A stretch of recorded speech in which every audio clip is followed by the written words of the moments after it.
let's turn to the California Consumer Privacy Act, the CCPA. First, let's go over some of the major takeaways. The CCPA is one of the most significant data privacy laws ever enacted in the United States, as mentioned by my colleague Shahryar. Because of its low threshold, it is likely to apply to many businesses that operate nationwide across a wide range of industries.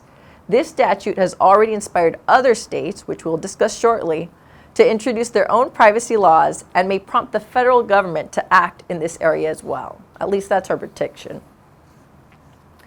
The CCPA will require significant changes to how businesses manage and sell consumer information. And businesses that rely on selling consumer information may see a significant impact on their business's bottom line, understandably. Although it doesn't become effective until next year in 2020, businesses should start preparing for it now. And we'll go over some practical steps that businesses can follow to help them in that preparation. We think that businesses should start preparing now, even though, as we'll discuss, there are uncertainties revolving around the CCPA. Those include ambiguities in the statutory language, potential amendments and clarifying regulations that may change the law's requirements, and questions of how the California's Attorney General will enforce the law, all of which we'll tell you more about. Let's discuss what data and entities are covered by the CCPA as it reads today. Personal information is the data that's covered, and generally speaking, businesses, service providers, and third parties are the entities covered.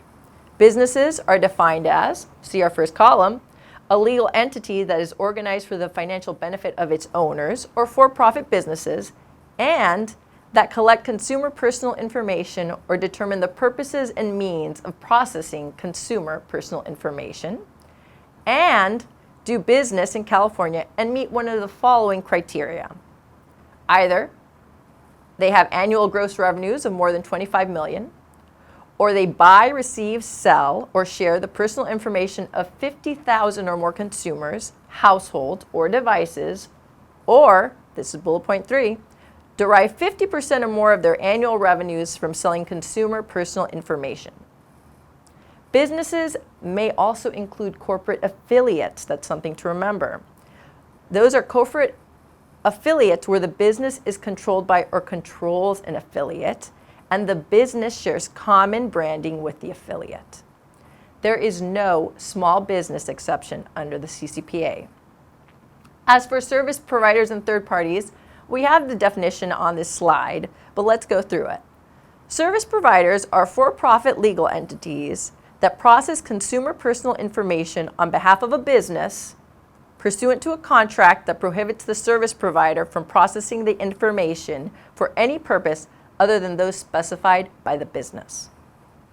Next, third party is a legal or natural person that is neither a business nor a service provider.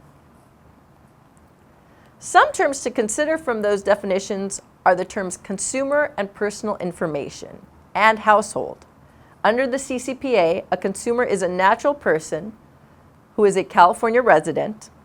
Personal information is any information that identifies, relates to, describes, or is capable of being associated with a particular consumer or household.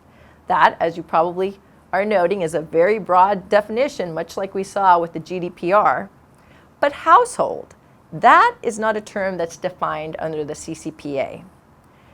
It's to be determined if there will be an amendment later for that, but I think there'll be some case law or at least legislation on that.